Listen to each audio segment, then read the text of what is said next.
बहुत पुरानी बात है। एक जंगल में एक गुरुकुल था जिसमें बहुत सारे बच्चे पढ़ने आते थे।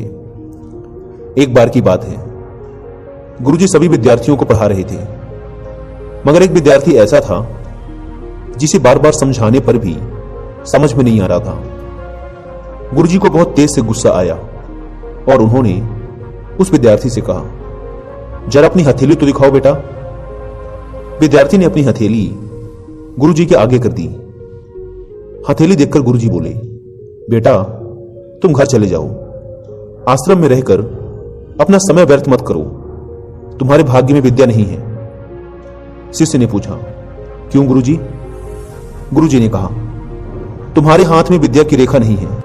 गुरुजी ने एक दूसरे होशियार विद्यार्थी की हथेली उसे दिखाते हुए कहा, यह देखो, यह है विद्या की रेखा, यह तुम्हारे हाथ में नहीं है, इसलिए तुम समय नष्ट ना करो, घर चले जाओ और वहां अपना कोई और काम देखो।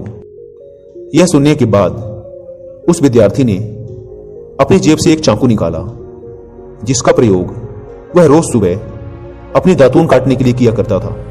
उस चाकू की पैनी नोक से उसने अपने हाथ में एक गहरी लकीर बना दी। हाथ लहूलुहान हो गया। तब वह गुरुजी से बोला, मैंने अपने हाथ में विद्या की रेखा बना ली है गुरुजी। यह देखकर गुरुजी द्रवित हो उठे और उन्होंने उस विद्यार्थी को गले से लगा लिया। गुरुजी बोले, तुम्हें विद्या सीखने से दुनिया की कोई ताकत नहीं रोक सकती बेटा। दृढ़ निश्चय और परिश्रम हाथ की रेखाओं को ही बदल देते हैं। दोस्तों, क्या आप जानते हैं विद्यार्थी कौन था? वह विद्यार्थी आगे चलकर महर्षि पणिनि के नाम से प्रसिद्ध हुआ, जिसने विश्व प्रसिद्ध व्याकरण अष्टाध्यायी की रचना की है।